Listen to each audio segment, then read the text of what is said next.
Na kama alivyosema Junet, wao ni ng'ombe, ng'ombe zote zilikataa kutia sahihi.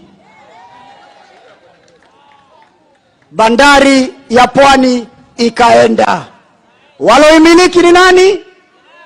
Katerina, huyo mnayemuita Alikiba amechukua bat 7 na 8. Raila Odinga amekatiwa yake. Uhuru Kenyatta ako na yake. Bandari ya Pwani inaendeshwa na watu watatu. Abdul Saman ana kibanda hapo kando cha familia, ndio sasa hivi wanataka kumfunza. Leo Mombasa imesalia mahame, hakuna lolote. Watoto wetu wamesalia kuwa mazezeta. Leo hakuna serikali inasimama na kupiga dawa za kulevya vita, kwa sababu wao ndio wanauza.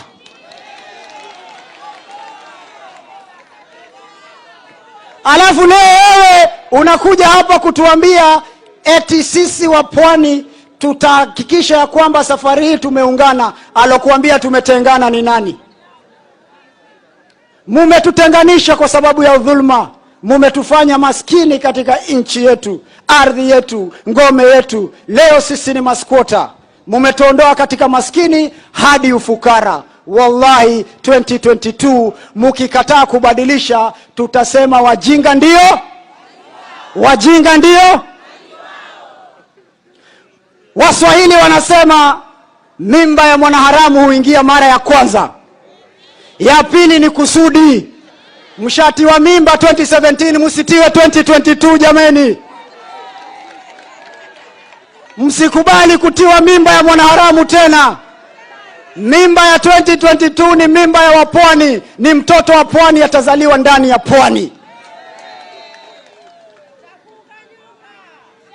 Kisha kila siku waja hapa historia, historia, historia. Historia ipelekwe kwa darasa, watoto wasome. Hapa nje utueleze ni nini watu wa pwani watapata. Wewe umekuwa waziri mkuu miaka 5. Tuoneshe mradi moja umefanyia wa pwani hapa. 5 good years. Umekuwa na mawaziri nusu ya serikali. Tueleze ni nini ambao umetufanyia. Umeingia handshake, badala ya kutusaidia unataka kutuangamiza. Eti pwani inyang'anywe bilioni 13, Mombasa County ipunguzwe hadi milioni ngapi? 9 ama 11. Tupunguziwe pesa. Eti tumeungana. Muungano haramu, tutaizima.